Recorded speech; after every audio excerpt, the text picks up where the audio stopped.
Selamat pagi semuanya, kita kembali lagi di perkuliahan pemrograman struktur.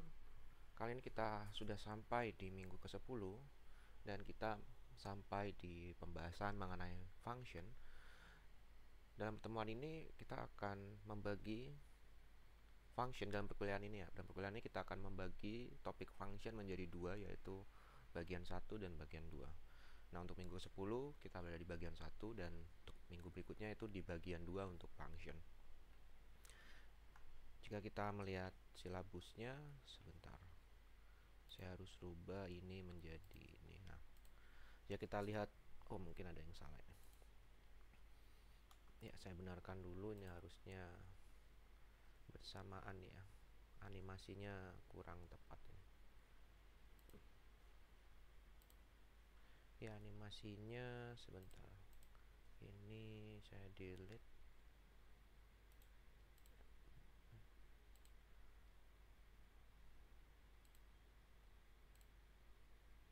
Agenda kotak appear, ini yang kotak agenda ya. Jadi ini harus keluar bersamaan dengan with previous. Oke. Oke, saya tampilkan lagi. Jadi di minggu ini kita berada di pertemuan terkait function. Ini adalah topik terakhir tentang dasar-dasar JavaScript. Sebenarnya banyak ya dasar-dasar JavaScript itu. Cuma di sini kita pilih yang masih identik dengan Python. Jadi ada beberapa objek-objek lain yang mungkin tidak saya bahas, seperti exception handling ya. Sebenarnya exception handling itu juga ada di dalam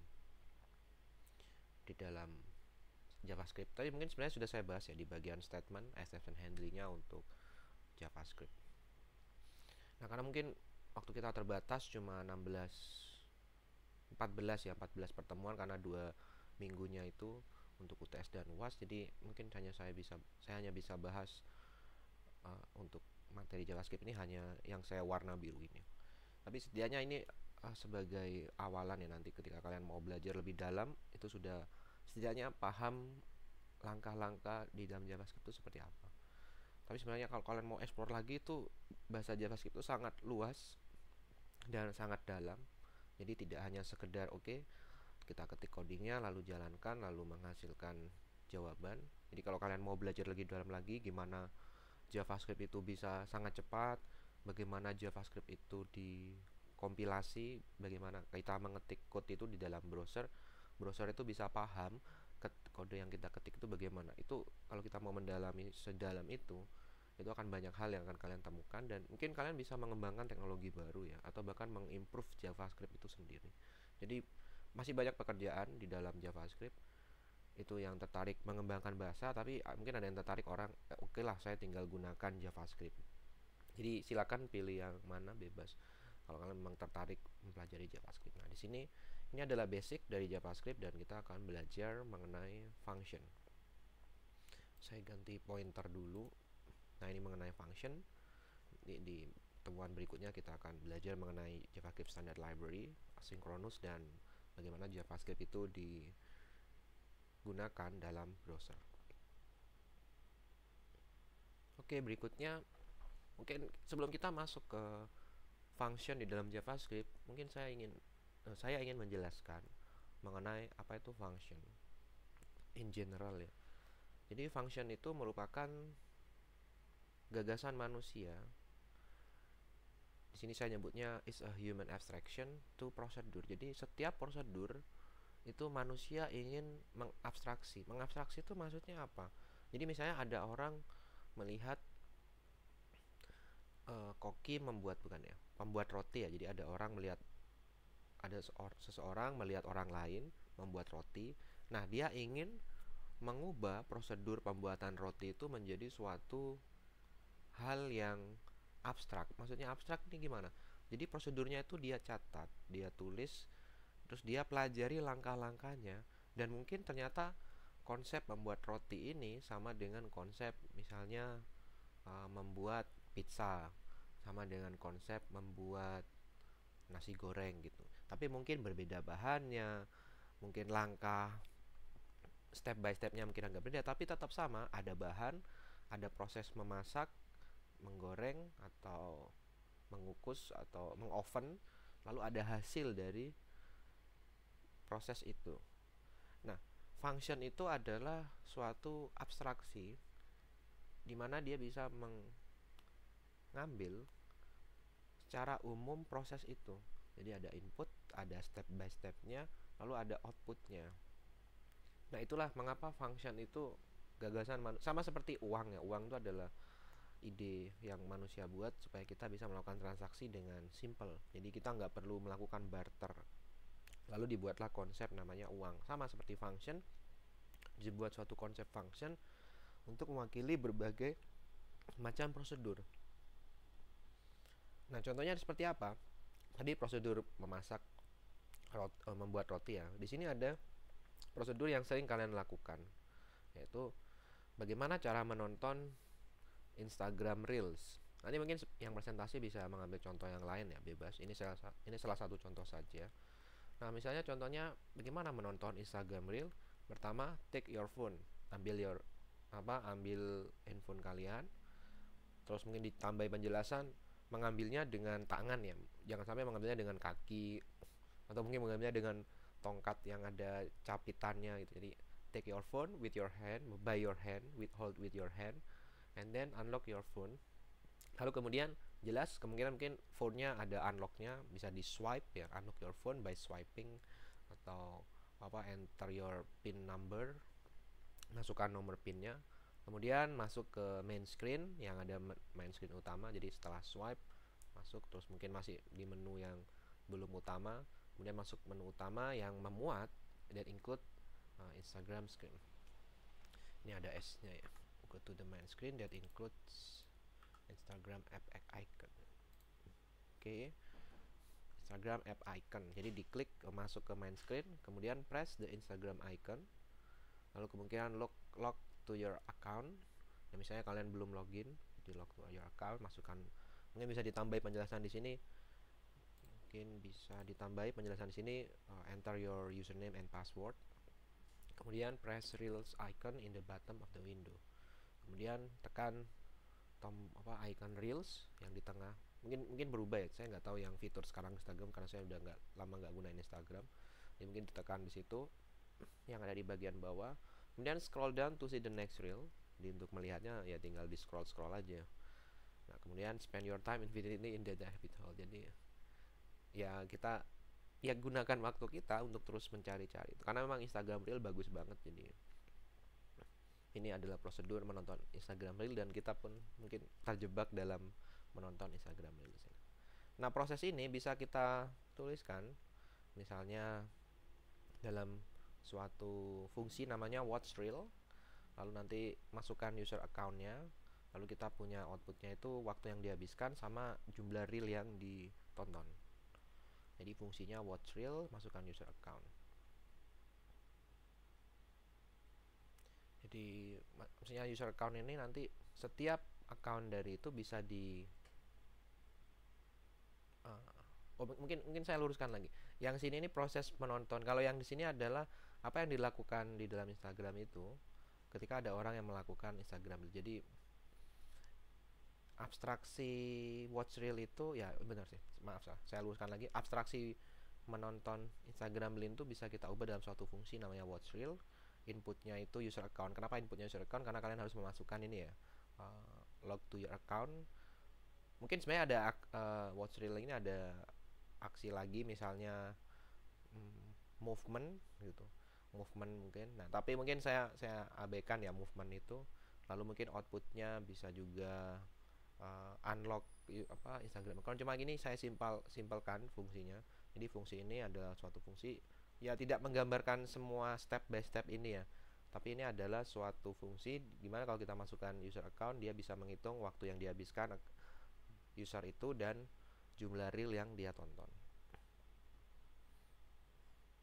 Dan ini fungsinya, dan fungsinya ini sudah dipanggil, dan ketika fungsi ini dipanggil dia menghasilkan dua nilai, yaitu time spent and number reel. Nanti akan saya jelaskan di slide berikutnya.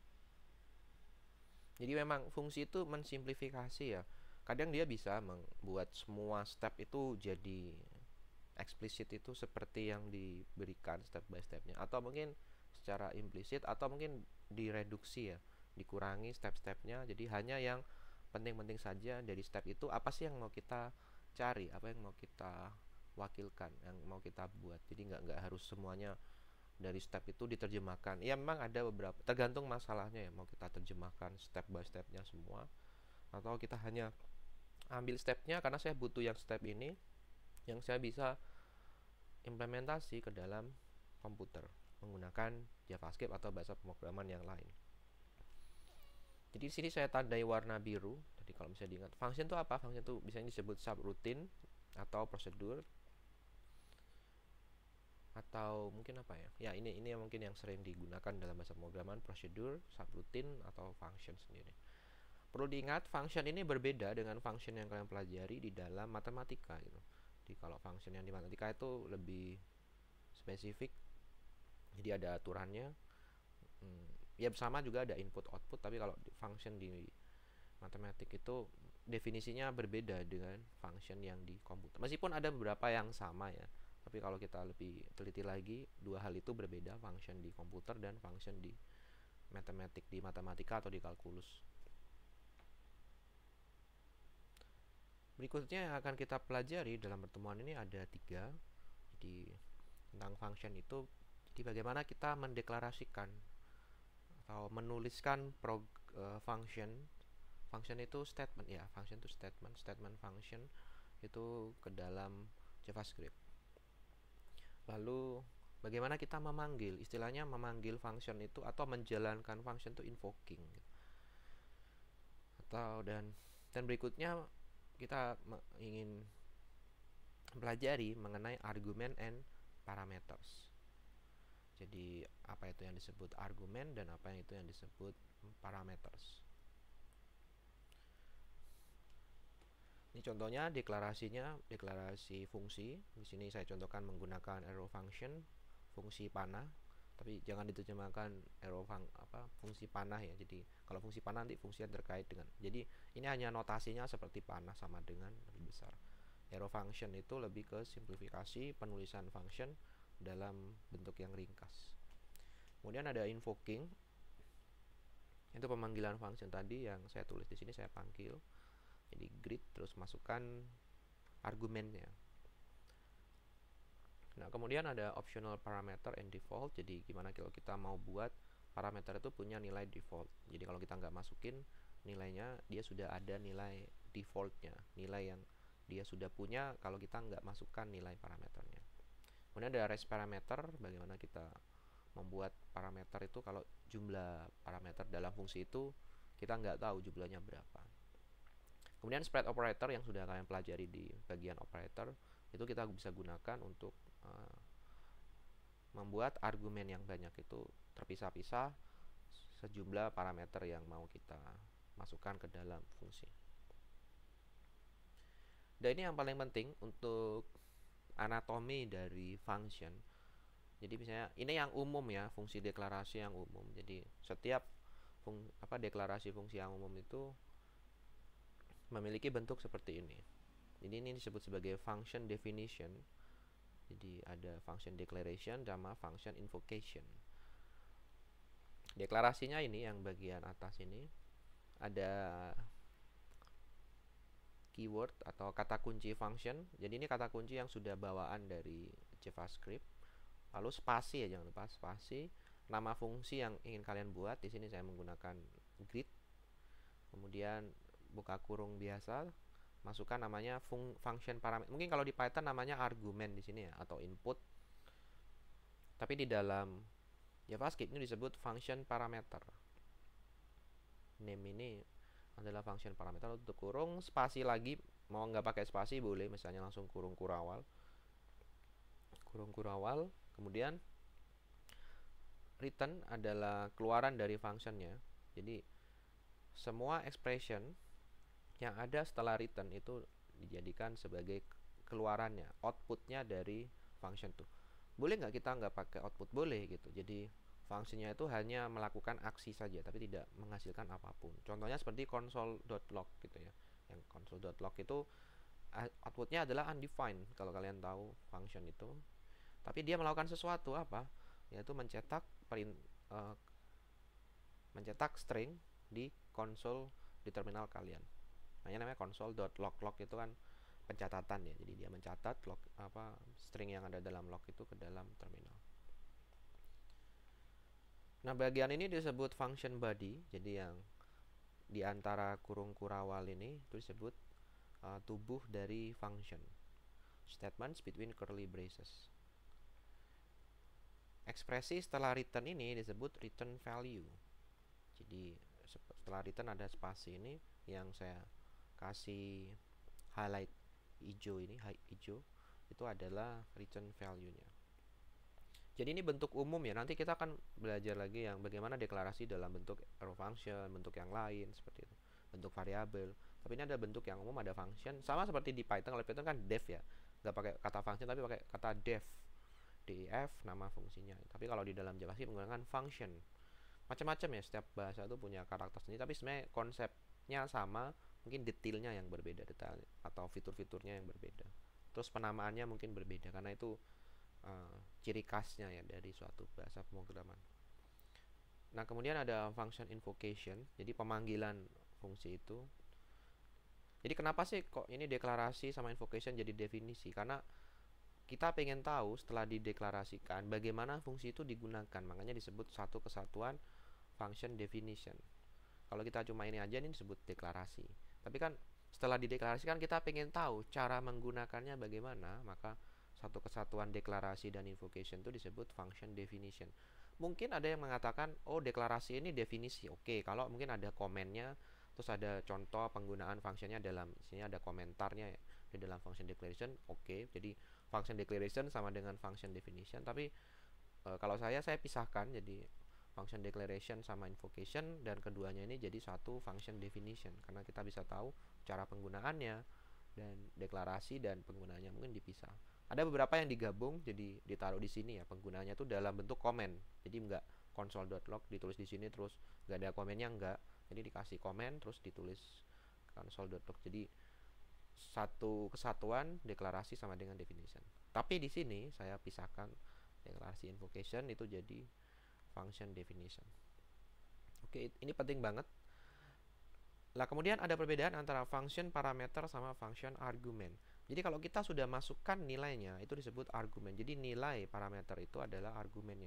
Tapi in general nama variabelnya misalnya grid name ini itu disebut parameter. Ya itu sedikit istilah-istilah ya. Makanya ini istilah-istilah penting. Kenapa sih saya pakai istilah ini dibedakan? Ya tujuannya nanti ketika kalian baca dokumentasi kalian paham. Dokumentasi yang ada di MDN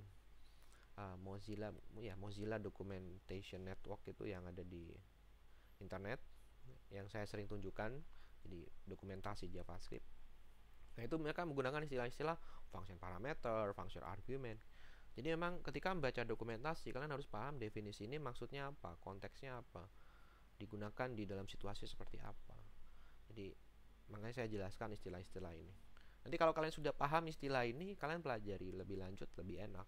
Tapi kalau yang basic istilah ini nggak paham, susah sekali untuk memahami dokumentasi. Karena nggak semua jawaban itu ada di ChatGPT, nggak semua juga ada di Stack Overflow. Jawabannya pasti kemungkinan besar ada di dalam dokumentasi, dan kita harus benar-benar explore dokumentasi itu.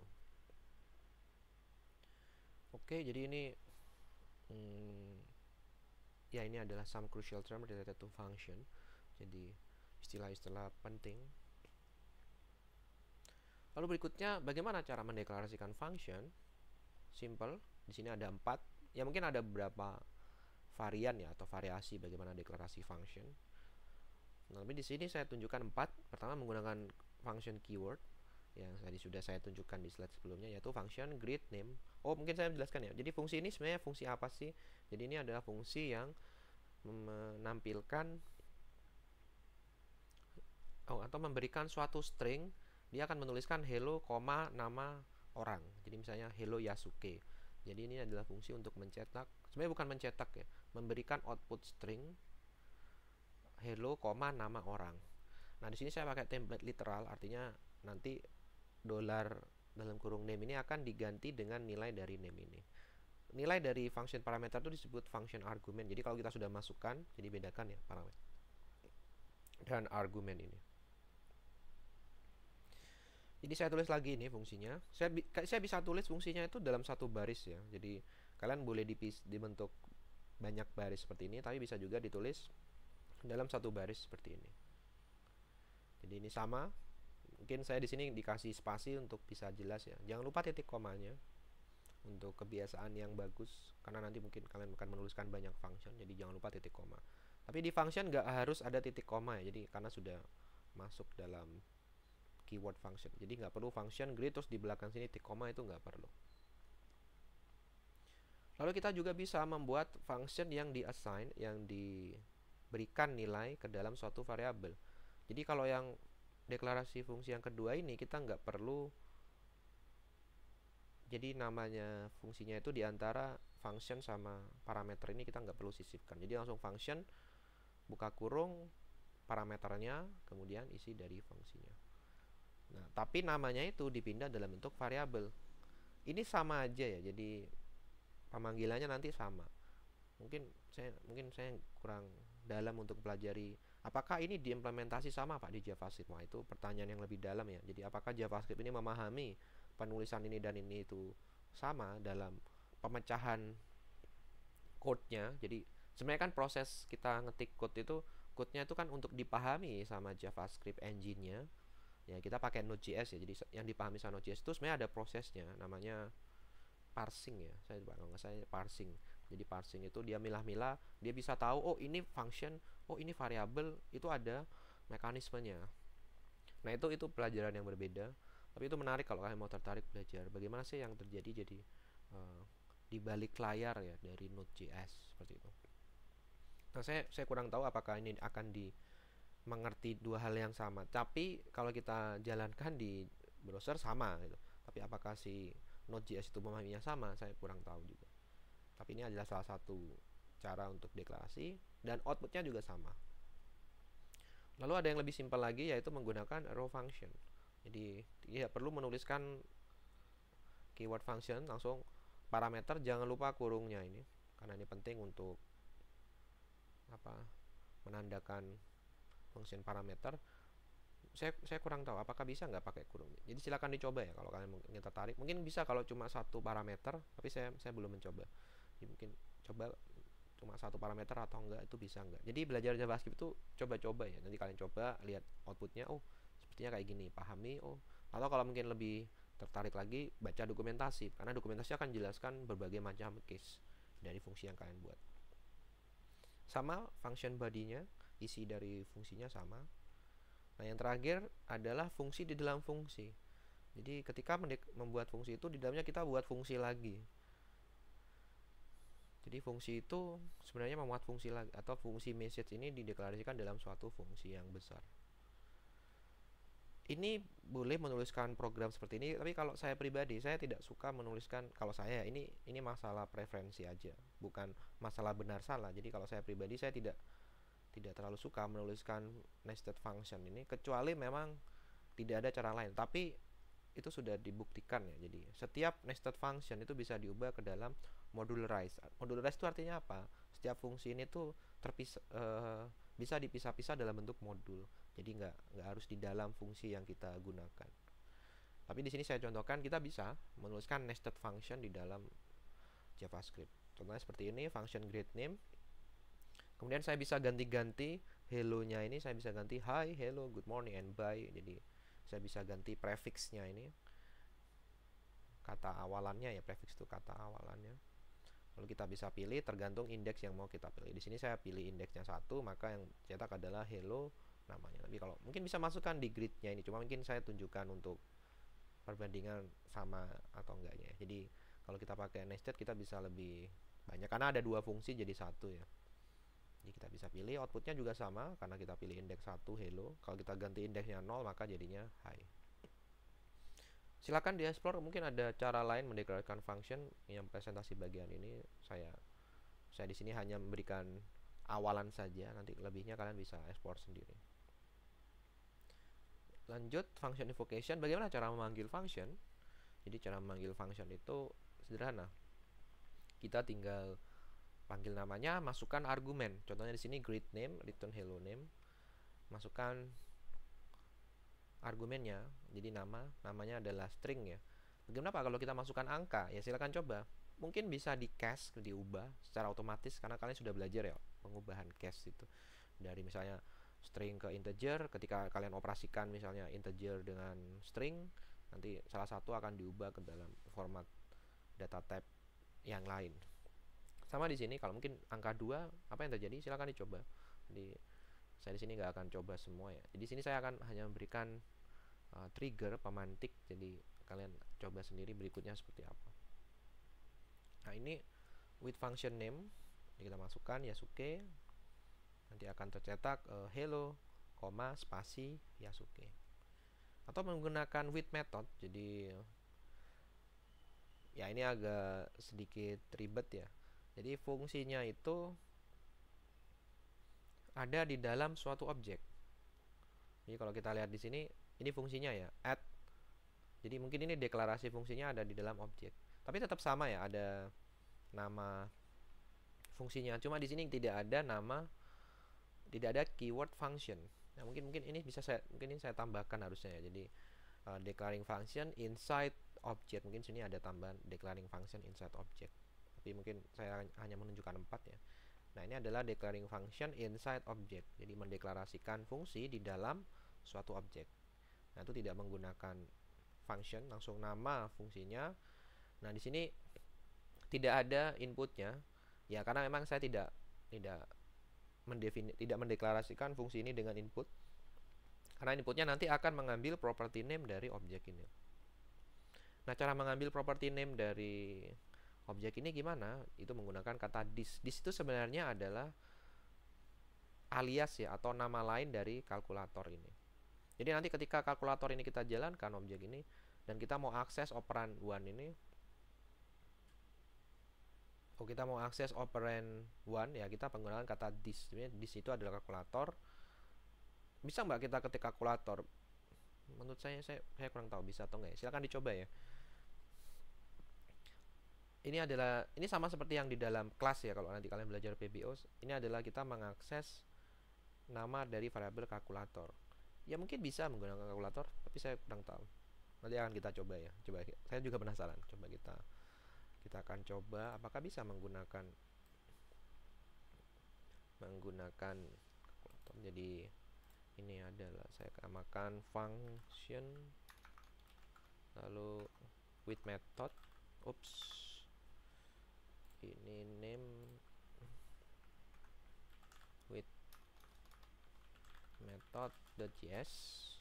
Oke, saya besarkan, mungkin saya copy aja ya. Tapi nanti kalau kalian belajar coding itu diketik ya. Jadi ini saya copy karena saya sendiri yang mengetik coding ini, jadi nggak masalah. Tapi kalau kalian dapat dari tempat lain, silakan coba diketik ya codingnya. Jadi jangan langsung dikopas, kecuali memang waktunya nggak cukup. Jadi saya cuma menghemat waktu saja. Oke, saya besarkan lagi.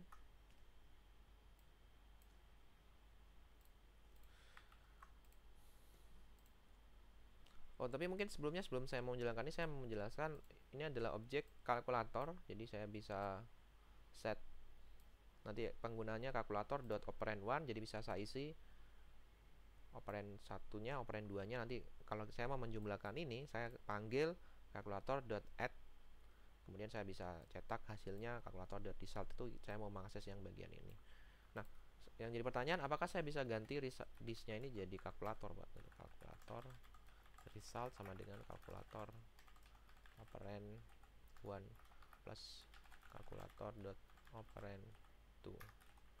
Boleh nggak ya gitu? Oke, saya jalankan cd oke,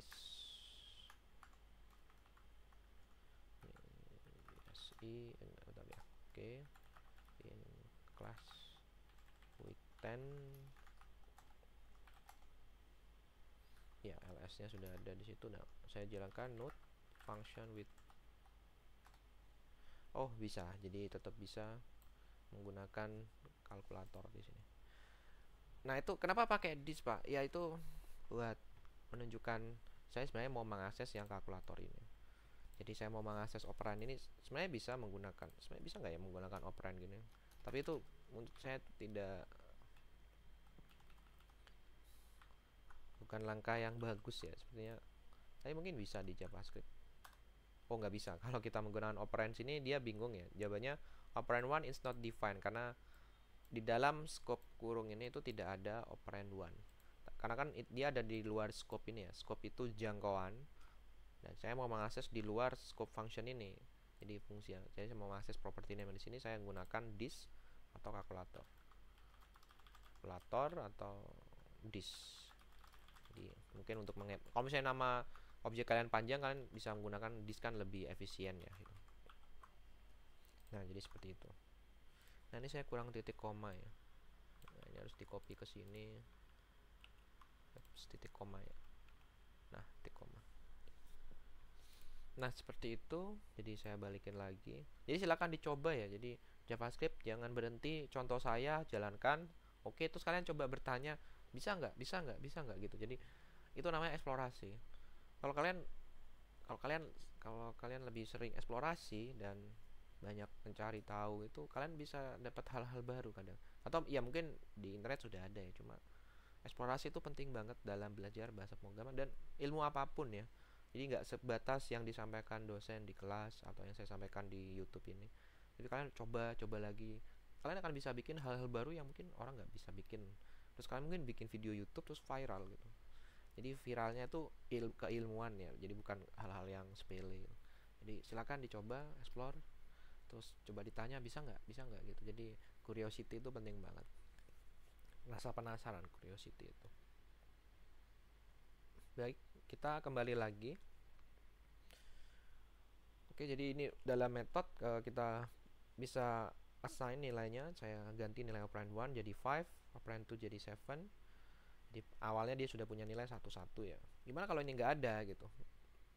Ya sebenarnya bisa juga ya kalau ini nggak ada. Tapi diisi supaya kita lebih mudah ya. Kalau sebenarnya ini nggak ada, sebenarnya bisa sebenarnya. Tapi itu pertanyaan lain lagi. Kita fokus dulu ke sini. Nah, cara memanggilnya apa? Ini yang saya tandai warna kuning ini. Jadi yang cara memanggilnya adalah kalkulator.add. Jadi setelah otomatis dia akan memberikan isi dari 5 tambah 7 ke dalam variabel result. Jadi di dalam kalkulator nanti akan ada property name baru bernama result. Karena di sini saya akses kalkulator dan dia membuat property name baru namanya this result. Nah, nanti this result ini akan kita akses dalam cetakan print. Karena gini, kalau kita nggak tapi ini sudah ada. Kalau misalnya kita nggak ganti nilainya, mungkin kita gini. Kalau kita nggak panggil add ya, misalnya saya nggak manggil add ini, misalnya saya nggak panggil add terus saya running node. Nah, hasilnya undefined. Kenapa? Karena saya tidak menjalankan yang add sini dan this result itu nggak ada. Jadi this result ini property name ini nggak ada, makanya undefined, belum didefinisikan. Tapi ketika saya sudah panggil add itu sudah ada. Nah, makanya kalau mau bagus kita tambahkan di sini outputnya masih 0, tidak ada. Tapi kan ya kita nggak melakukan apapun kok outputnya 0, itu kan bahaya ya. Jadi biarkan aja undefined, artinya belum melakukan perhitungan. Jadi perlu hati-hati ketika menuliskan program. Kadang ini mungkin saya cerita sedikit ya. Jadi kadang kita buat suatu fitur yang menurut kita user ini pasti ngerti lah gitu. Itu kadang kalau program yang kita buat itu tidak terlalu penting ya. Contohnya mungkin program yang main-main aja. Tapi kalau program itu kalian digunakan untuk skala nasional di dalam perusahaan, kesalahan membuat fitur itu bisa mempengaruhi nasib orang. Contohnya kemarin saya mengalami, ada beberapa dosen itu ada suatu fitur mengumpulkan proposal. Nah, tombol submit proposalnya itu ditaruh di dalam tombol lain gitu. Jadi padahal proposal itu belum disubmit dalam website itu, ada tombol sudah menyatakan status selesai gitu. Jadi kayak sudah selesai, ada warna hijau. Nah, padahal sebenarnya kalau kita klik lagi dia belum diajukan, belum disubmit. Nah, itu harusnya kalau yang bagus itu ditaruh di bawahnya ada tombol lagi ajukan, dan kalau belum diajukan tombolnya berwarna merah. Makanya penulisan fitur itu penting. Tapi di sini di kalkulator ini kan sederhana ya. Tapi itu penting, apakah sudah dimasukkan operand 1, operand 2 dalam kalkulator nih. Sama tadi yang tombol submit itu, kesalahan penempatan tuh bisa mempengaruhi nasib orang. Tadi yang harusnya mungkin dia sudah selesai, dia udah bikin proposal itu berhari-hari, berbulan-bulan, tapi karena lupa submit, ya akhirnya proposal itu ya sia-sia, dia nulis tidak diakui. Jadi itu dialami beberapa dosen di ITK karena kesalahan UI UX yang tidak mempermudah hidup orang. Jadi gini, kalau kalian bikin program komputer itu jangan membuat program itu mempersulit orang itu ya. Kalau enggak ya pakai kertas saja. Jadi program itu dibuat untuk permudah dan membuat kerjaannya efisien. Nah, ini sedikit intermezzo ya. Jadi nanti ketika kalian bikin program yang digunakan ya dalam satu perusahaan, pikirkan juga memang UI UX itu penting. Bagaimana user itu menggunakan. Jadi jangan sampai kita bikin semau kita, itu enggak. Jadi ada fungsionalitas dan user experience itu penting banget.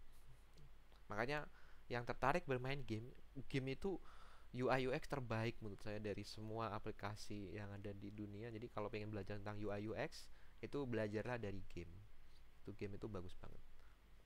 Oke, balik lagi sedikit intermezzo terkait fitur yang harus kita sertakan dalam suatu function itu penting, dan itu mengikuti apa yang menjadi kebutuhan klien, dan fitur itu harus benar-benar nampak. Jadi apalagi fitur-fitur yang utama itu harus nampak ke user, jadi nggak boleh ditutup nih.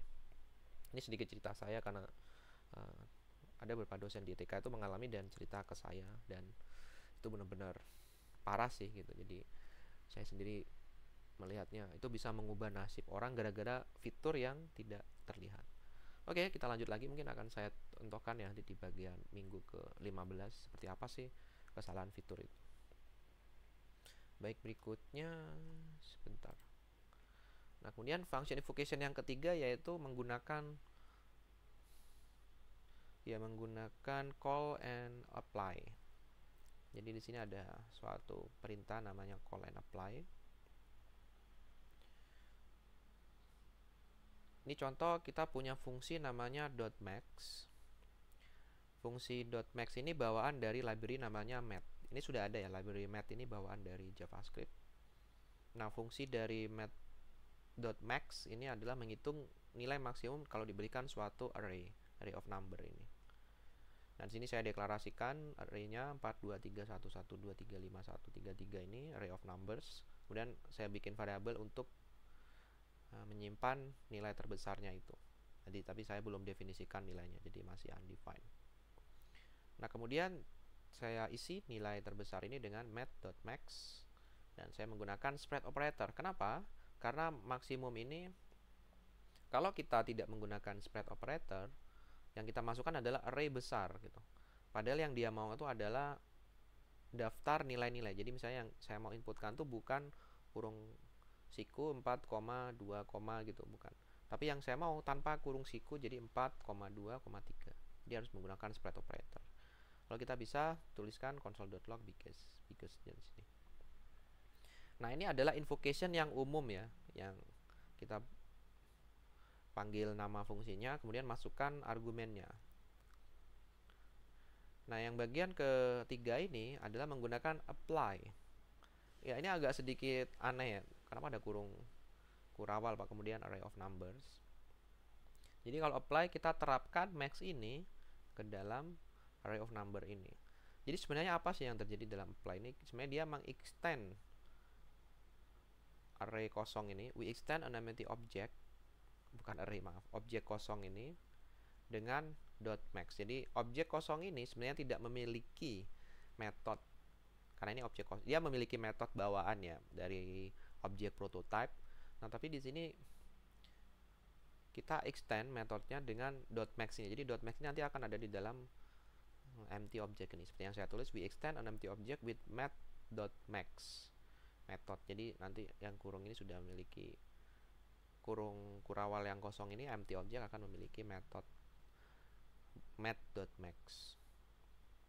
Dan kemudian metode tadi yang .max ini yang sudah disisipkan dalam empty object ini kita isi metode itu parameternya, karena dia metode itu sebenarnya function ya. Kita isi function parameternya dengan argumen array of numbers.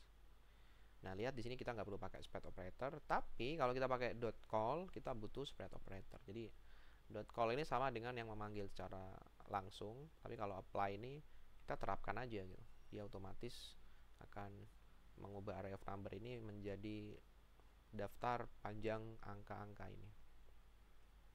Nah, di sini saya tulis apply can work with array argument where the original max has to use spread operator. Jadi apply dapat bekerja dengan array di mana math.max yang awal ini dia harus menggunakan spread operator. Nah, untuk yang apply ini nggak perlu pakai spread operator. Tapi kalau pakai call, di sini ada call, kita menggunakan butuh yang menggunakan spread operator. Jadi ini ada dua cara ya. Kenapa sih Pak kok ada yang model kayak gini? Nah, ini penting.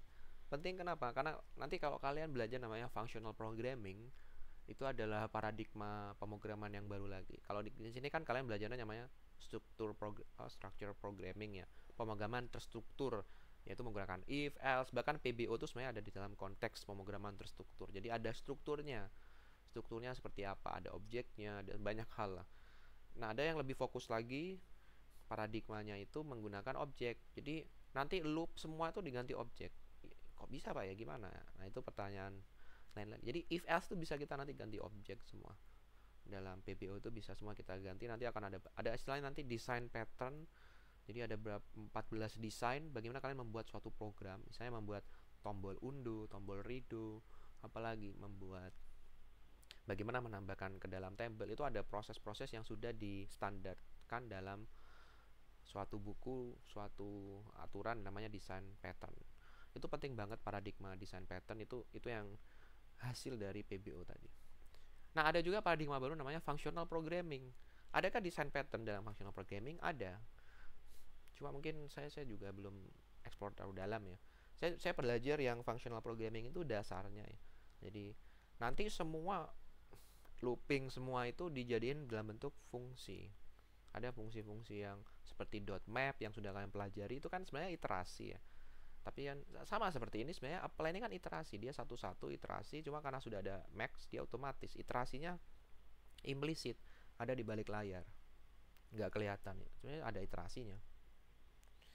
Nah, functional programming juga sangat powerful, dan itu sebenarnya banyak ya paradigma. Ada paradigma visual programming. Jadi kita coding itu tinggal pakai blok-blok code gitu. Jadi tempel sambungin kabel, itu paradigma yang berbeda lagi. Jadi terserah pilih yang mana. Kalau saya terserah paradigma yang mana, yang penting pekerjaannya selesai, dapat untung, skill kalian meningkat, pemahaman kalian meningkat. Jadi intinya kerja itu seberapa banyak problem yang bisa kalian selesaikan. Makin banyak problem yang bisa kalian selesaikan, berarti skill kalian makin berguna gitu. Tapi kalau kalian mungkin cuma bisa ngerjakan itu aja, ya sudah, mungkin bisa dikalahkan dengan AI. Tapi kalau problem scope-nya kalian bisa besar, bisa ngerjakan banyak hal, gak cuma coding ya, mungkin masalah manajemen, masalah bisnis, itu kalian bisa kerjakan makin besar dengan bahasa pemrograman apapun, terserah gitu, dengan teknik apapun, yang penting problemnya makin besar, itu membuat skill kita meningkat. Sama seperti sini, terserah mau pakai bahasa pemrograman apa, mau pakai paradigma apa, yang penting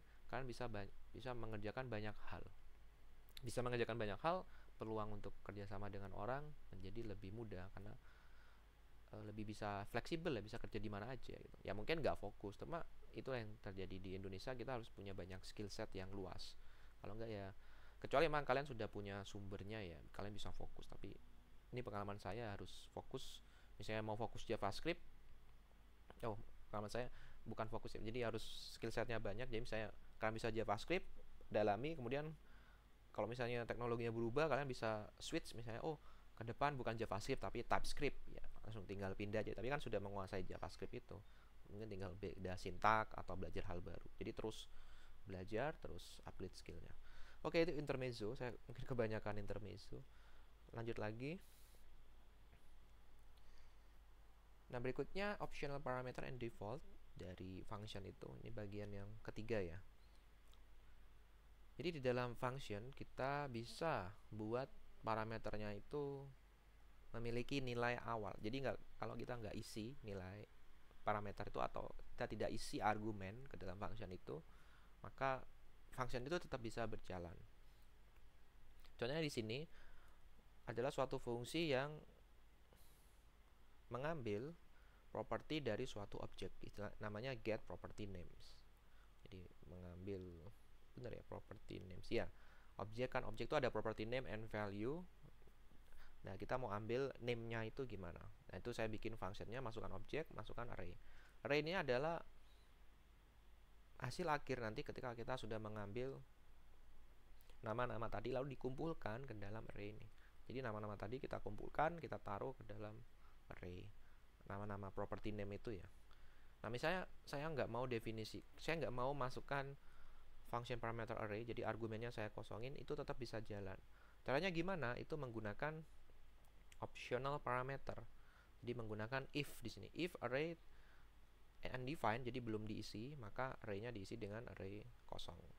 Lalu kalau sudah ada array kosong, kita isi. Karena kan harus ada ya array kosongnya, kalau nggak ada, gimana kita mau melakukan push di sini?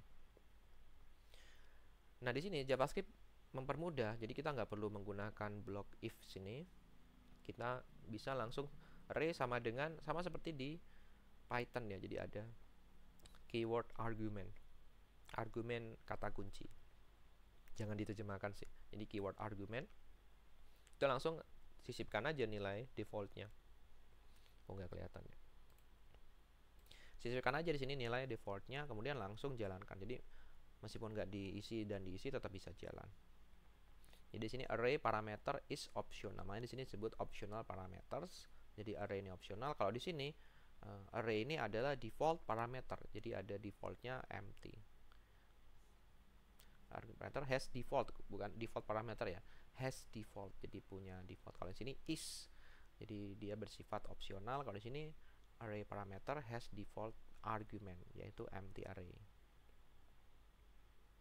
Ini harusnya jangan dipenggal di sini, saya salah. Harusnya saya lebarkan ke sini ya. Oke. Berikutnya. Nah, berikutnya adalah res parameter. Ini seperti apa ya? Ini sebenarnya res parameter itu, kalau kalian ingat di Python ada tanda bintang args itu. Jadi arguments, terus ada bintang-bintang 2 keyword argument. Kalau kalian lihat di dokumentasi Python ya. Nah, res parameter ini apa sih? Kalau misalnya kalian parameternya kalian nggak tahu jumlahnya berapa gitu. Contohnya seperti fungsi max itu ya. Dia kan menghitung maksimum dari jumlah parameter, dari banyaknya parameter yang dimasukkan sebagai argumen di dalam function max itu. Nah, karena kita nggak tahu, kan user bisa masukkan 100 bilangan, 20 bilangan.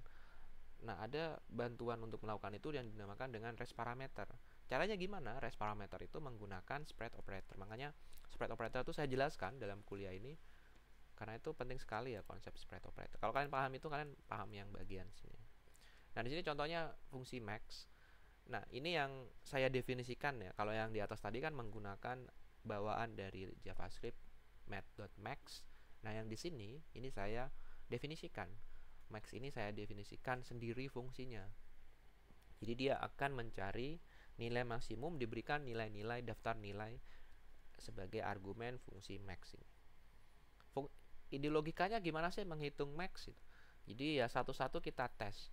Pertama saya buat nilai awal max value yaitu negative infinity. Jadi nilai paling kecil dari semua kemungkinan nilai itu namanya negative infinity. Nah, ini untungnya di JavaScript itu sudah ada nilai aritmatik untuk infinity, ya kita bisa gunakan infinity ini. Nah, nanti kita tes satu-satu itu, apakah dia lebih besar atau sama dengan atau kurang dari. Jadi kita tes jika nilai n, jadi setiap res ini, setiap argumen itu kita cek ya, for let n of res ini menggunakan looping yang off. Masih ingat ya, for off, for in, for off sama apa? Saya lupa. For off sama yang satunya itu. Ini saya menggunakan for off, jadi setiap res ini saya ambil satu-satu. Nah, nanti saya tes apakah n itu lebih besar dari max value. Kalau dia lebih besar, maka max value-nya kita update menjadi nilai yang lebih besar itu. Contohnya di sini prosesnya ya. Saya punya daftar nilai 1, 10, 100, 2, 3, 1000, 4, 5, 6. Saya tes satu-satu. Jadi n yang pertama adalah 1. Apakah 1 lebih besar dari negative infinity? Ya, dia lebih besar karena satu kan. Kemudian tes lagi 10 lebih besar, oke gitu. Tes semua. Nah, pas di sini dia gagal ini. Apakah 3 bisa jadi 100? Oh, enggak, berarti enggak diupdate. Apakah 1000 bisa 100? Iya, maka diupdate jadi 1000 di sini. Kemudian tes lagi, akhirnya kita dapatkan nilai maksimumnya adalah 1000. Kalau ditanya ada nggak Pak algoritma yang lebih cepat menghitung maksimum? Ya ini sebenarnya algoritma ini lama banget ya, karena kalau misalnya kalian punya 1000 daftar, kalian harus apa? Harus ngetes 1000 itu, 1 miliar 1 miliar. Nah, cara tercepat gimana? Kalian sorting dulu menggunakan algoritma yang tercepat untuk sorting, namanya quick sort. Habis setelah sorting, kalian ambil suku terakhir gitu. Jadi sorting dari kecil terbesar. Setelah sorting, kalian tinggal akses suku terakhirnya. Jadi lebih cepat. Kalau yang ini mungkin n kecepatannya, kalau yang itu saya lupa. Quick sort itu log n atau n log n ya kecepatannya. Jadi itu kalau kalian belajar tentang kompleksitas dari algoritma ya. Menarik topik itu, tapi di SI sudah dihapus mata kuliah tentang algoritma. Algoritma ini bukan Alpro itu ya. Sebenarnya mata kuliah kalian Alpro itu bukan Alpro. Mata kuliah Alpro kalian itu adalah pengantar Python atau pemrograman struktur dengan Python. Jadi sebenarnya saya nggak setuju namanya Alpro ya, karena algoritma itu rumit banget ya. Jadi kuliahnya satu mata kuliah sendiri namanya algoritma dan data structure, struktur data. Nah, tapi sudah dihapus di SI mata kuliah itu. Saya nggak tahu kenapa dihapus. Padahal itu mata kuliah yang penting banget, algoritma dan struktur data. Jadi kalau kalian paham itu, kalian bisa. Ya memang mata kuliahnya susah. Cuma kalau paham itu, nah kita bisa memahami banyak hal. Nggak cuma nggak cuma kita tinggal apa pakai-pakai aja, tapi kita bisa bahkan kita bisa merecreate teknologi ya. Jadi SI itu menurut saya punya dua kaki ya. Tahu teknologi itu di-create bagaimana, tahu teknologi itu diterapkan bagaimana. Oke, balik lagi ke sini. Jadi seperti itu ya, menggunakan race parameter. Jadi bagian sini itu di unpack, dibongkar jadi satu-satu setiap listnya.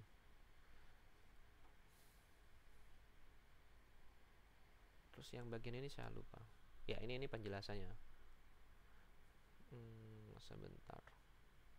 Max race. Oh ya, di dalam ini kita masukkan satu-satu ya, satu. Ini kan kita masukkan satu-satu nih. Oh, ada bunyi apa ini? Oke. Ya, kita masukkan satu-satu di sini. Satu. Nah, misalnya kalau kita punya array gimana Pak masukannya? Ya kita menggunakan spread operator. Jadi misalnya kalian kan nggak mungkin kan kalian masukkan satu-satu ya.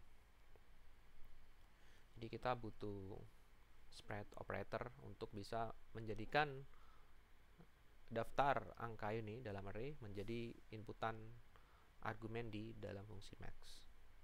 Jadi sebenarnya ya ini saya cuma penjelasan lagi, karena spread operator itu menghilangkan tanda kurung kotak ini, remove square bracketnya, menjadi daftar angka yang panjang ini. Sama aja, jadi yang pertama kita langsung inputkan satu-satu, yang kedua ini kita punya array dari perhitungan sebelumnya, jadi kita nggak perlu inputkan satu-satu, langsung masukkan ke dalam max ini. Tetap sama, fungsinya tetap sama, nggak berubah. Yang berubah adalah bagaimana kalian menginputkan argumen ini ke dalam fungsinya. Nah, di sini mungkin ini bagian terakhir ya. Jadi mungkin agak sedikit susah yang sini. Ini adalah algoritma PageRank. Jadi algoritma PageRank itu algoritma apa? Jadi algoritma yang membangun Google ya. Jadi bagaimana algoritma itu memberikan ranking. Page ini Larry Page, bukan halaman yang kita ranking. Jadi ini Page ini nama pendiri Google. Jadi foundingnya Google yang Larry Page sama Sergey Brin ya. Jadi ada dua orang itu. Dan Larry Page itu dia belajar tentang algoritma sorting, searching, itu disertasi dia S3 saat itu ya. Jadi saat itu masih jarang orang yang melakukan riset di situ. Lalu dia membuat, oh ternyata dia bisa bikin algoritma perankingan tuh yang lebih efisien di zaman itu ya. Nah, kemudian dia diimplementasikan dalam website Google. Dulu ada pesaingnya Yahoo. Yahoo sudah lumayan gede, cuma mungkin karena banyak investor, akhirnya Google berkuasa, terus dia bisa ekspansi bisnisnya sampai besar sampai sekarang ya. Nah, ini adalah algoritma yang dikembangkan foundingnya Google. Jadi di sini kalau kita lihat ada 4 website, jadi ada 4 halaman, saya sebutnya ABCD. Nah, setiap website itu punya ranking, saya sebutnya PI gitu. Jadi PI ini adalah rankingnya. Maaf. Oh, bukan. PI ini adalah halamannya, page-nya. PI. Jadi PI itu bisa A, bisa B, bisa C, bisa D. Ini himpunan ya. Ingat kembali di matematika diskrit, jadi himpunan yang terdiri dari halaman-halaman website A, B, C, D. Saya namakan halamannya A, B, C, D. Nah, variabelnya yang nama ini adalah PI. Saya kasih warna juga. Terus garis panah ini menunjukkan link ya. Jadi kita bisa akses A itu dari D ke A, lalu kita bisa akses D dari A gitu. Kita bisa akses C dari B. Jadi sebenarnya ini hyperlink ya, B ke C. Tapi C itu kalau mau ngakses B itu nggak bisa, dia nggak ada jarak. Oh, bisa sebenarnya gini. Kalau mau ngakses B itu dari A ke D kemudian ke B. Tapi tidak ada link yang langsung ke B. Jadi agak panjang rutenya. Sama C ke A langsung, C ke D lewat A dulu. A ke C itu bisa ke D kemudian ke C gitu. Kemudian A ke B itu lewat D kemudian lewat B. B ke C langsung, terus D ke B, D ke A, D ke C juga langsung gitu. Jadi ada yang jadi follower, ada yang jadi ada yang jadi tujuan yang di follow sama yang sering di follow sama yang dia di follow atau enggak gitu. Artisnya sama followernya lah gitu. Jadi kalau yang ngefollow banyak itu dia ini ngefollow banyak, tapi sebenarnya kita nggak bicara follower dan followingnya, kita bicara link dari setiap website. Nah, kemudian di sini ada rumusnya, jadi mungkin rumusnya agak panjang, matematik banget sih pak gitu, tapi sebenarnya sederhana ya. Jadi saya kasih bobot itu nilainya sama seperempat seperempat di awal rankingnya. Nah, kemudian sepanjang waktu ketika orang mengklik melakukan penelusuran nanti akan terjadi pembobotan. Nah, gimana sih pembobotan itu terjadi? Nah, di sini ini rumus umumnya ya sini. Nah, ini rumus yang satu-satu setiap website. PR ini adalah page ranks. Jadi page ranks yang baru dari halaman A itu dihitung dari page ranks halaman B dibagi LB. LB ini adalah linknya ya. Linknya itu seberapa banyak yang dari B. Misalnya gini, B itu kan nyabang 2 ya linknya. Maka nanti ranking dia, pick rank dia itu dibagi dengan 2. Nah, kalau kita lihat di sini, A seperempat itu sama dengan seperlapan. Seperlapan ini dari mana? Dari 2 ini, dari B kan. Jadi ini PRB, seperlapan ini dari yang 2 ini. Jadi seperempat ini dibagi 2. Jadi ada seperlapan, seperlapan yang untuk ke C, di sini seperlapan untuk yang ke A. Makanya PRB itu seperempat dibagi LB-nya. Linknya ada berapa? Ada 2 gitu. Ini link yang keluar ya dari. Kemudian C juga sama, seperempat, karena C ke A itu cuma ada 1 linknya. Oh, bukan C ke A. C itu hanya keluarnya cuma 1. Makanya di sini seperempat. LC-nya dibagi 1. Nah, yang D ini dibagi 3. Makanya seperempatnya ini jadi 1/12 per 12 per 12 di sini. Kenapa ada 3? Karena A itu menerima link dari C, dari D, dari B. Makanya di sini ada 3. Nah, untuk yang B dia cuma menerima link dari D, makanya cuma ada 1 suku di sini. C menerima link dari C itu dari B dan D, maka ada 2. D menerima link dari A saja. Ini yang warna hitam ini. Nah, ini rumus umumnya. Jadi pakai sigma M, ini adalah banyaknya link yang pisah dari yang keluar dari halaman PJ gitu. Jadi ini bentuk umum dari 4 rumus ini. Ini rumus yang saya sudah jabarkan dari yang sini ya. Jadi seperti A ke A sendiri tetap ya, karena kan seperempat. Oh maaf, ini bukan A ke A sendiri, bukan. A untuk update-annya itu seperlapan. Seperlapan ini dari separuh-separuh dari mana ya? B ya. B itu separuh-separuh ke A seperlapan, ke C seperlapan. Kemudian yang seperempat ini dari C, karena cuma ada 1. C itu cuma ke A saja, makanya seperempat full. Ini saya kasih garis hijau ya. Kemudian 1/12 karena D itu misah seperempat ini itu ketiga B, C sama A. Terus ini dijumlahkan ya, dapatnya nanti 11/24. Kemudian saya samakan, lakukan yang sama, misalnya yang PB ini, yang PB ini, bagian yang PB ini dia cuma ada kontribusi dari D. Jadi PB ini seperempat. Oh, Karena dari DD itu dibagi 3, maka dia cuma ada 1/12. Ingat, dia harus dibagi dengan LD. Yang C itu dia ada kontribusi dari B dan D. B itu dia pecah 2, makanya ada 1/8. D itu dia bercabang 3, makanya dapat 1/3 bagian. Kemudian yang D cuma dapat input dari A, makanya langsung cuma ada 1 ya. Dan A pun cuma keluar dari A sendiri, linknya itu cuma 1, makanya langsung 1/4 di sini. Nah, ini saya jumlahkan, sederhanakan, saya dapat 11/24, yang ini 1/12, 5/24. Nah, kemudian saya samakan penyebutnya karena saya pengen lihat perbandingannya. Kita pengen lihat rankingnya. 11, 2, 5, 6. Nah, dari sini kita bisa lihat bahwa yang A rankingnya makin tinggi ya, mendekati 1. Dan yang D itu ya masih lebih besar lah. C ini yang B yang paling kecil gitu. Nah, ini kita jalankan terus proses seperti itu. Lihat, ininya tetap sama ya. Ininya linknya tetap sama yang saya gambar garis-garis ini. Nah, kita update nanti yang bagian kedua, waktu yang T sama dengan 2, kita dapat 8/24, 2. Nah, ini kalian jalankan sampai dia konstan, istilahnya konvergen ya kalau di kalkulus 2 itu. Konvergen, nanti kalian dapat peak rank-nya, jadi ranking. Menarik lagi misalnya gini, Pak, kalau linknya mungkin setiap waktu itu berubah gitu. Nah, itu pertanyaan baru lagi. Jadi itu modifikasinya. Kan bisa jadi misalnya websitenya sudah bukan server down ya, tapi websitenya sudah tidak aktif lagi. Nah, itu jadi panah-panah ini tuh dinamis. Nah, ini yang dilakukan Google ya. Jadi dia mungkin sebulan sekali dia menjalankan namanya crawling gitu. Kalau kalian lihat website itu misalnya ada robot.txt, itu sebenarnya dia mau mengindekskan website itu. Jadi ketika kita ngetik di Google misalnya masakan soto, maka dia kan mendaftar yang paling atas itu adalah ranking yang bisa bilang sering dikunjungi atau banyak link ke dia gitu. Tapi itu semuanya bisa kita atur ya, makanya di dalam Google itu kita bisa atur. Misalnya kalau dia mau pengen pencarian teratas, ya sudah harus bayar sekian gitu. Kata kunci ini, jadi dia bisa jualan di situ, jualan mesin pencarian. Makanya namanya search engine ya, mesin pencarian yang menggunakan PageRank. Untuk sekarang mungkin algoritmanya udah canggih banget ya. Ini kan dasarnya dulu konsepnya. Nah, sekarang mungkin sudah sangat canggih banget. Oke, mungkin sedikit susah tapi saya berharap kalian bisa belajar hal ini. Ini baru namanya algoritma ya.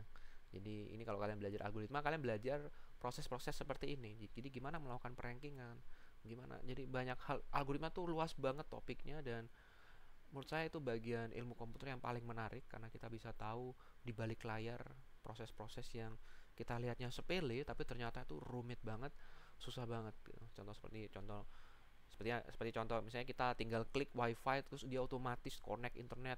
Misalnya kita dari ganti wifi ke mobile gitu ya, mobile network, kita nggak perlu close Instagramnya, dia langsung otomatis connect gitu. Jadi itu keren banget sih teknologi itu. Dan menurut saya belajar teknologi itu penting. SI belajar dua-duanya ya, bisnis and teknologi. Dan berikutnya lanjut. Dan ini adalah saya slideshow dulu. Slide berikutnya adalah implementasi PageRank itu ke dalam program JavaScript. Nah, di sini saya menggunakan standar library namanya stdlib. Nanti tinggal diinstal, namanya pakai npm install stdlib untuk menggunakan ini untuk pencetakan ini aja sih untuk mencetak hasil dari output rankingnya ya, rankingnya itu lebih bagus. Nah, ini nanti dia akan masukkan namanya metrik konektivitas. Jadi metrik konektivitas itu panah-panah ini tuh dinyatakan dalam bentuk matriks ya. Maksudnya seperti apa? Nah, kita lihat di sini kalau dia terhubung itu dikasih angka 1. Contohnya A terhubung ke D, itu dikasih angka 1 nih. A ke D itu 1. Tapi D ke A ya juga ada kan ini. D ke A maka dikasih 1. Sama juga untuk C ke A itu dikasih 1 nih. C. Jadi yang baris ini asal, kolomnya itu targetnya. Jadi origin from ininya tuh ya, C ke A itu 1, tapi A ke C itu nggak ada. A ke C itu nggak ada, makanya diisi 0. Nah, kita bisa susun ini konektivitas ini dalam bentuk matriks 2 dimensi. Nah, bayangkan kalau kalian punya 100 halaman lalu ada koneksinya, itu kalian akan dapatkan yang lebih besar. Jadi misalnya punya 100 website, ada 100 kali 100.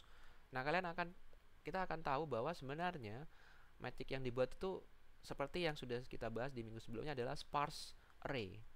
Jadi banyak isinya yang kosong-kosong. Seperti ini contohnya ya, 00-nya lebih banyak daripada satu-satuan. 1, 2, 3, 4, 5, 6, 7, 8, 9. Iya, lebih banyak daripada angka 1. Satunya cuma 1, 2, 3, 4, 5, 6, 7, 7 dibanding 9. Jadi lebih dominan nolnya. Nanti kalau semakin besar websitenya, bukan websitenya ya, page-nya makin banyak, PI-nya ini makin banyak, nggak cuma 4, misalnya 100, 1 juta, kalian akan dapatkan sparse metric atau sparse array. Nah, itu salah satu juga contoh untuk menerapkan sparse array. Nah, ini programnya ini separuh dari ChatGPT, separuh saya update ya. Jadi saya bikinnya pakai ChatGPT dan saya update lagi, saya perbaiki yang lebih rapi lagi, saya benerin lagi. Memang ChatGPT karena ini program yang sudah ada ya, jadi sudah ada di internet, jadi tinggal ChatGPT pasti sudah belajar data itu. Tapi kalau program itu baru dan belum pernah ada, saya yakin ChatGPT masih belum bisa. Tapi ini kan sudah program yang umum ya dipelajari. Jadi sebenarnya pakai Google pun kita cari ketemu, cuma saya pengen cepat saya pakai ChatGPT, dapat programnya, tapi saya nggak kopas langsung ya, saya perbaiki, saya tambahin lagi, saya bersihkan hal-hal yang mungkin ini nggak relevan kayak gitu. Nah, programnya seperti apa? Jadi saya punya dua fungsi di sini. Fungsi yang pertama adalah mencetak pick rank tiap waktu. Jadi saya pengen cetak rankingnya untuk A, B, C, D ini tiap waktu. Itu saya bikin fungsinya. Fungsinya menggunakan, jadi pertama inputnya adalah waktunya berapa. Nanti waktunya ada 0, 1, 2, 3 dan seterusnya ya. Kemudian ada pick rank array, ini adalah ranking saat itu. Di waktu 0, di waktu 1 tuh rankingnya berapa untuk websitenya. Lalu saya gunakan arrow function, menggunakan perintah .map. Jadi saya petakan fungsi ini. Jadi saya nanti mencetak setiap angka rankingnya itu dalam format floating dengan 4 digit di belakang koma. Jadi ada titik 4F ini floating, 4 digit di belakang koma. Nah, di sini saya menggunakan format num bawaan dari standard lib. Bentar, ini saya harus ganti.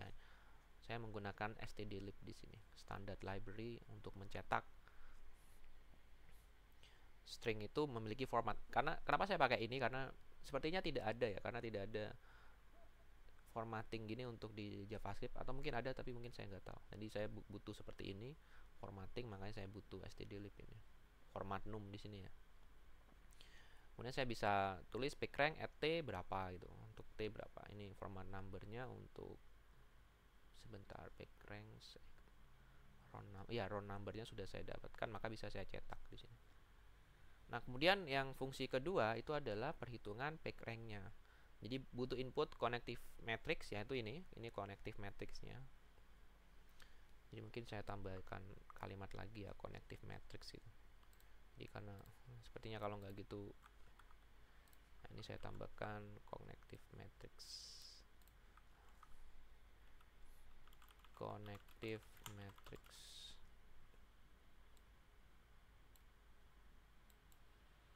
Terus saya ganti robotomono. Nah, ini connective matrixnya. Baik, ini connective matrix. Terus total iterasi, kita mau iterasi sampai berapa itu. Sebenarnya total iterasi itu adalah waktu ini ya, yang bagian 0, 1, 2 itu. Jadi PR ini diimplementasi dalam bentuk, sebenarnya bukan PR ya. Sebentar. PR itu jadi yang tercetak ini, tapi algoritma keseluruhan ini, perhitungan ini, keseluruhan itu dinyatakan dalam pick rank ini. Jadi kita masukkan connective matrix, kemudian init pick rank, inisialisasi ranking awal. Caranya gimana? Nah, ini caranya, sebentar, saya harus length titik 2 connective matrix 0 dot length. Kemudian oh ya, dia yang mengcopy ya, copy sebentar ya, length init pick rank kurang pick rank 1 dibagi connective matrix 0 dot length. Oke. Ya, ini trik juga sebenarnya. Jadi sebenarnya sebentar, seperempat ya, ini jadi seperempat lengthnya. Connective length ini lengthnya 4, array from 4. Sebentar, saya harus, oke, saya jalankan dulu ya. Saya copy dulu.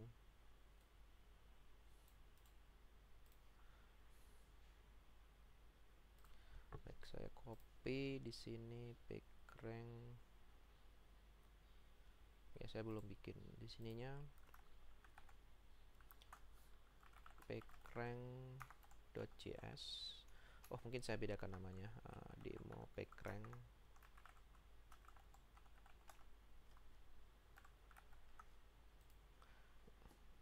Nah, kalian nanti kalau presentasi bisa menggunakan algoritma yang lain ya. Jadi ini contoh saya saja. Nah, di sini standar libnya belum ada ya. Jadi saya harus, oh sebenarnya sudah ada sih. Coba saya running demo packrang ini. Saya harus ini yang bawah juga, lupa saya. Copy. Jadi yang bawah ini adalah invocation-nya, pemanggilan fungsinya. Oke, saya jalankan node demo. Oke, ada error. Errornya apa? Cannot find stdlib string format. Saya lupa cara installnya ya, apa ya? npm install. Oh ya, dia pakai ini. Jadi installnya saya nggak mau install stdlib semua. Saya butuh stdlib. Mana ya? Yang untuk string format itu gini tah? Saya lupa itu.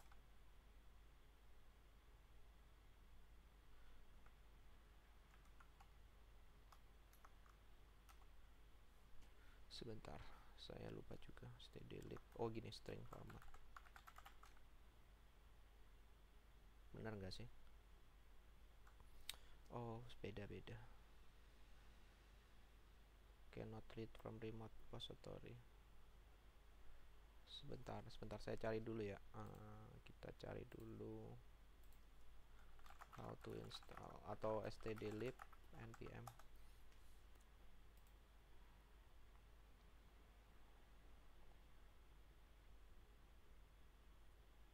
Ya, saya nggak mau install semua stdlib ya, saya hanya mau install beberapa saja. Jadi kalau install semua berat sih. Mana instalasinya ya? Oh ini add stdlib. Oke, salah saya. stdlib/stdlib. Oke, jadi sesuai penamaan di situ. Di npm install add stdlib/string format.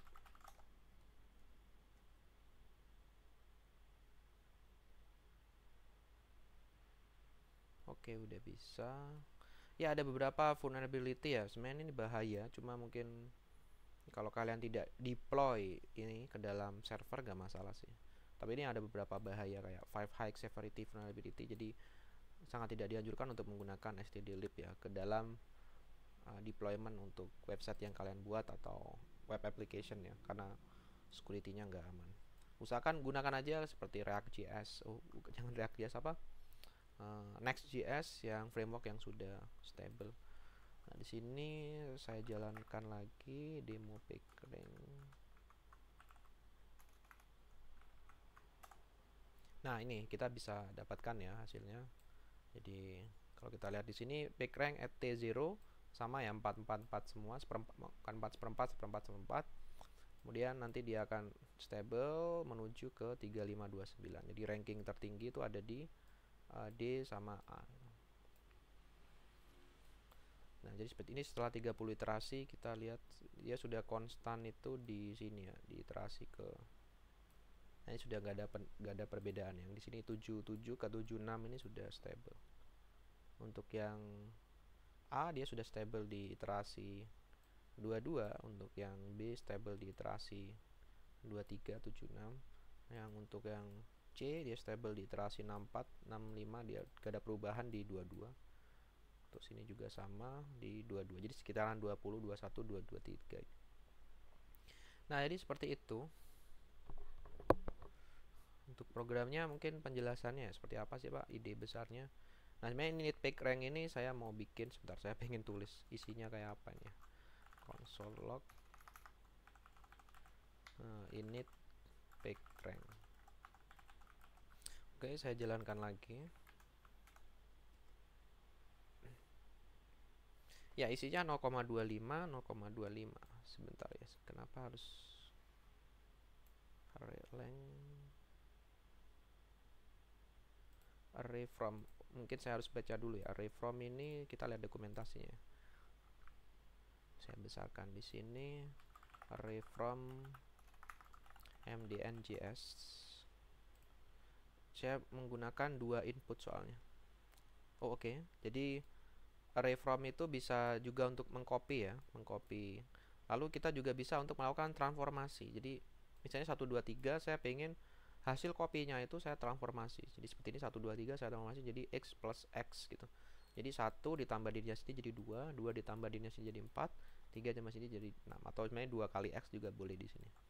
Nah, yang saya lakukan di sini adalah connective matrix ini dari sebentar length. Oke, connective matrix dot length. Jadi ini sebenarnya 4 ya.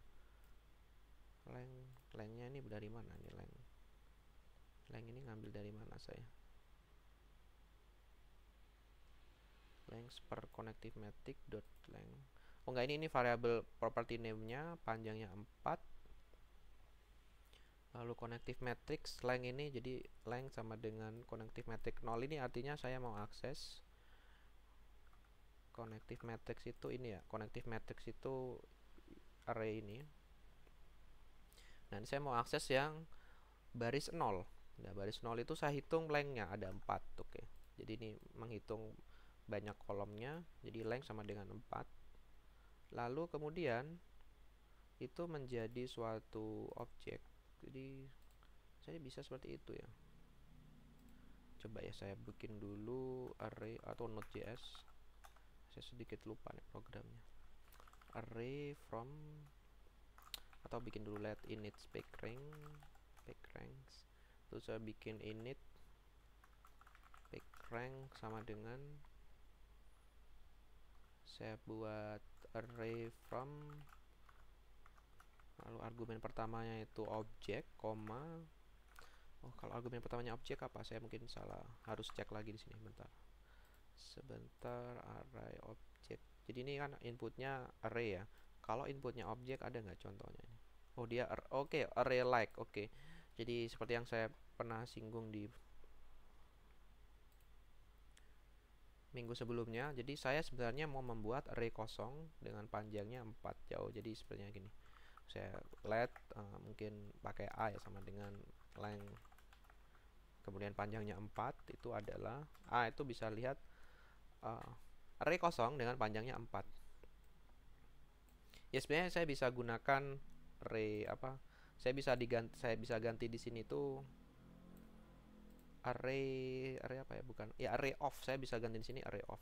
Jadi misalnya saya ganti array of ya. Jadi saya ganti array of terus dengan panjangnya 4, yaitu panjang dari connectivity matrix-nya. Nah, apakah masih bisa? Hasilnya sama. Kita tes. Ya harusnya pakai array of saya. Oke, saya perbaiki codingnya. Note, sebenarnya saya sudah perbaiki ya. Mungkin karena sudah setahun lebih saya nggak low jadi 0. Sebentar, ada yang salah.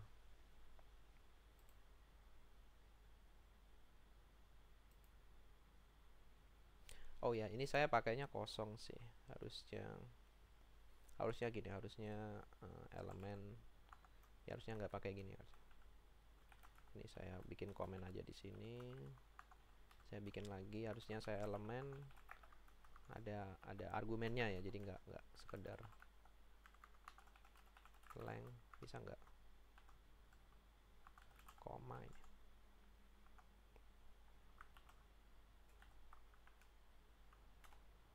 Oh masih. Apa yang salah ya? Array of. Bentar, array of itu sebentar, array from ya. Oh, saya yang salah, array saja sebenarnya, array aja. New array apa array of? Saya lupa, node ya. Coba lagi ya. Mungkin kalian ada yang ingat dari yang kalian melihat video YouTube ini, tapi saya beneran lupa. New array of kayaknya ya. Saya ingatnya array. Oh, kita buka aja yang slide array, tentang array minggu 9.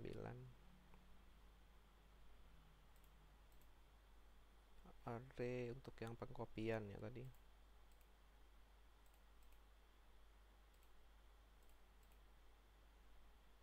Sparse array, cut off. kemudian ada ini yang copy. Itu di awal sih, array of itu di awal, maaf.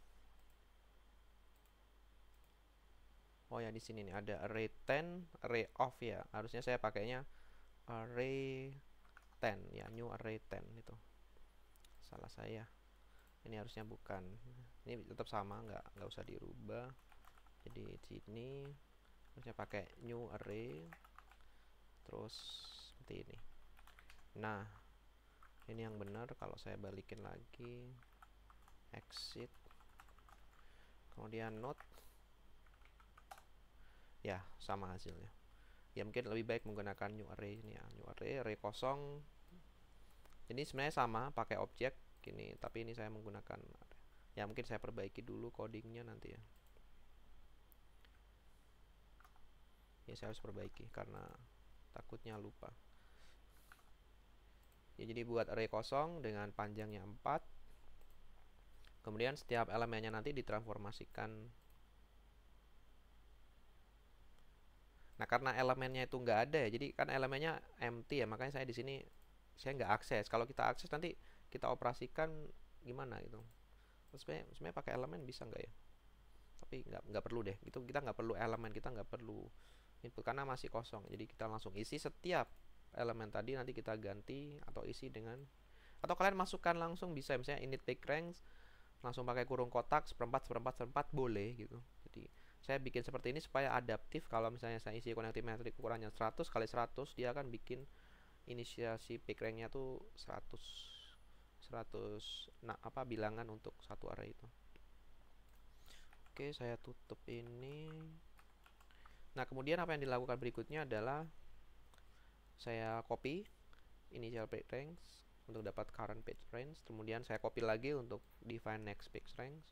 Kemudian number of page itu dari jumlah page-nya ada berapa, dengan tinggal init pick range dot length. Kemudian saya ini yang LPI array itu yang bagian sini ya, di rumus ini. Yang bawah ini penyebut. Nah, kemudian saya hitung connectivity metricnya, tinggal dihitung aja. Misalnya B itu 2, dapatnya dari mana? 1 ditambah 1. Jadi saya reduksi ini, jadi saya jumlahkan semua bilangan dalam satu baris itu untuk dapatkan LB. Untuk dapatin LA gimana? Saya jumlahkan semuanya ini 1. Untuk dapatkan LD gimana? 1 tambah 1 tambah 1. Kita dapatnya 3. Itu LPI array ini. Jadi caranya pakai dot reduce, ini konsep yang array method. Kemudian akumulasi, terus dijumlahin, akumulasi. Ini agak-agak susah sih, kenapa seperti ini ya. Jadi kalian harus lihat dokumentasi reduce ini gimana. Kemudian saya bikin is incoming, apakah dia sebentar, is incoming itu dipakai di mana? Ya, dia untuk menambahkan atau connectivities-nya itu incoming, atau jadi kalau incoming itu ada nilainya ya, isi dari it's incoming ini isi elemen dari connectivity metric. Kalau dia 1 berarti, kalau enggak berarti dia bukan incoming ya, atau enggak ada penghubungnya.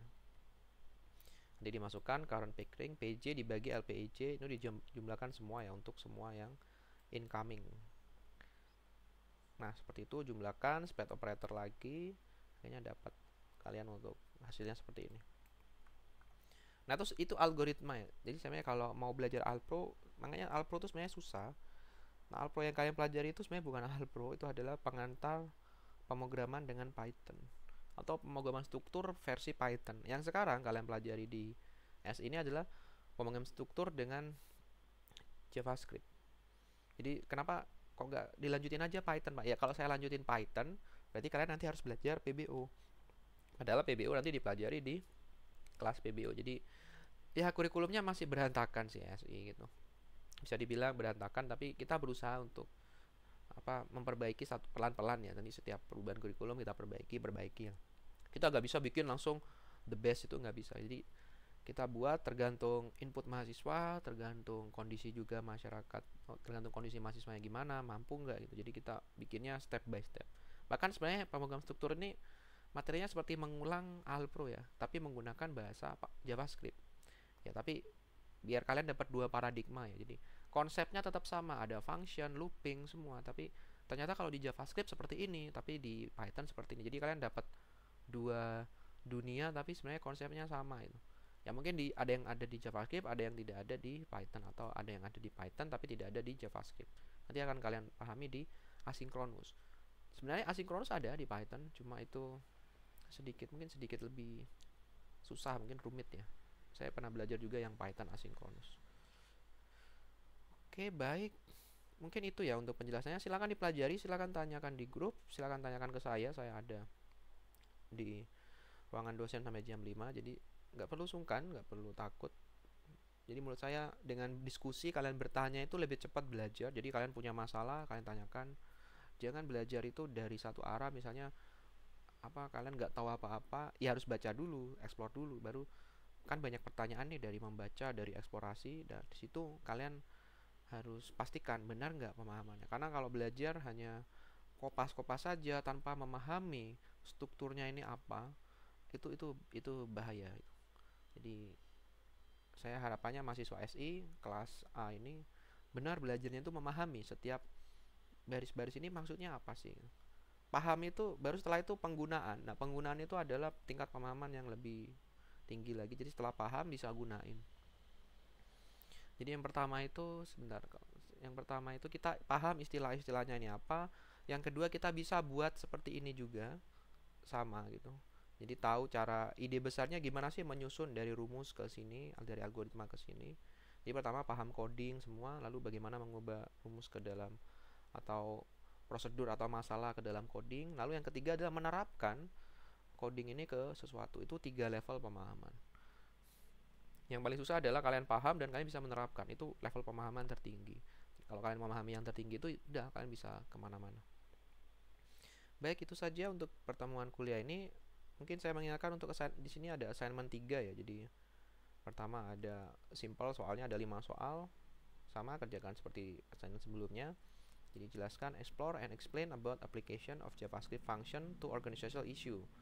Jadi coba kalian cari tahu data management menggunakan JavaScript function itu gimana. Data automation, customer relation management itu gimana menggunakan JavaScript function. Silakan cari, silakan tuliskan.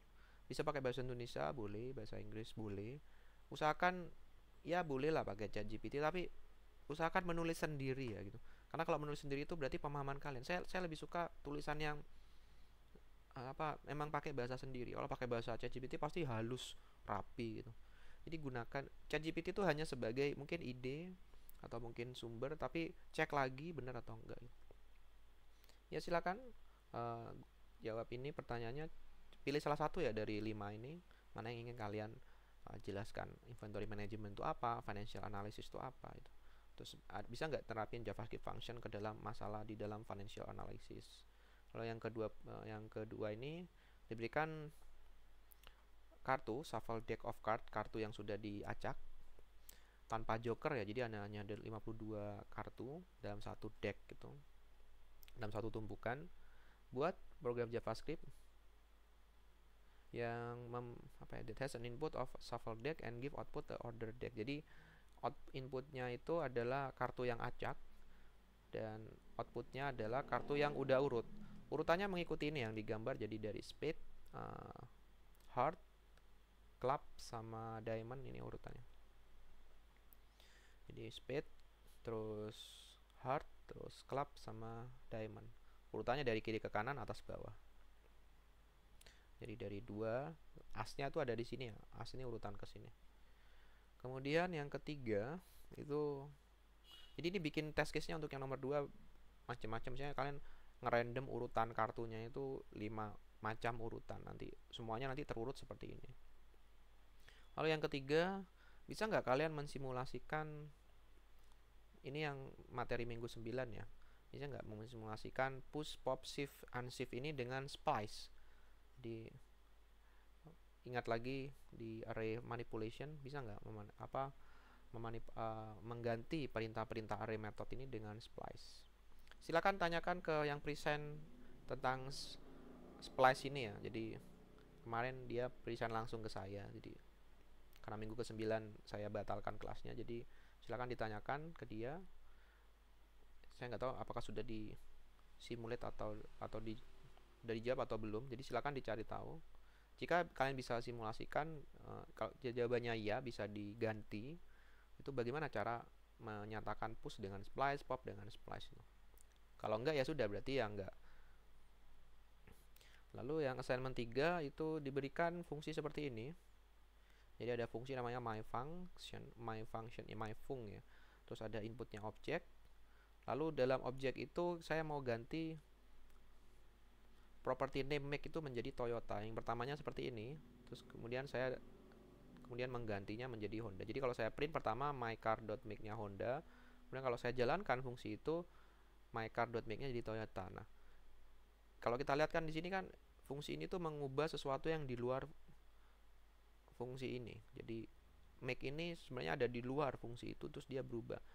Nah, bisa nggak kalian merevisi fungsi ini sehingga kalau saya tuliskan the object.make itu sama dengan Toyota, dan ketika di print tuh hasilnya tetap sama Honda, dia hanya berubah scope-nya, jangkauannya hanya di dalam fungsi itu. Jadi the function above will replace the property value of make even though our object variable maker outside the function myfung. Revise the above code function body such that the object variable mycar only change its property value inside function. Jadi cuma berubah di sini. Jadi nggak berubah. Jadi nanti buat seperti ini, diubah fungsinya, nanti kalau kita jalankan fungsinya dia tetap Honda, bukan Honda kemudian berubah jadi Toyota. Karena saya ingin scope-nya tetap di dalam fungsi ini. Jadi nggak keluar. Dia mengubah Toyota ya sudah. Kecuali di print di dalam sini console log-nya dia tetap Toyota. Oh, dia jadi Toyota ya. Lalu yang terakhir saya diberikan daftar umur ini.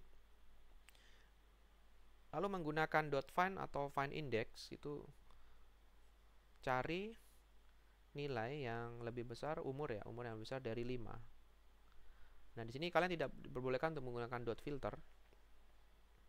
Tapi bisa menggunakan find index dengan tambahan misalnya push, pop, shift, unshift atau delete comment silakan.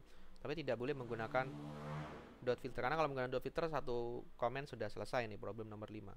Nah, tapi saya pengen kalian mencoba untuk menggunakan find atau find index atau dua-duanya kalian gunakan untuk mencari semua usia yang lebih besar dari 5. Bikin test case, coba untuk berbagai umur, mungkin coba juga yang misalnya bukan 5, coba untuk 3, kayak gitu. Oke, kayak yang ini, saya bentar. Slide-nya kebanyakan, ini saya hapus yang sini. Ini saya delete. Oke, jadi seperti itu ya untuk tugasnya. Nanti akan saya posting di LMS.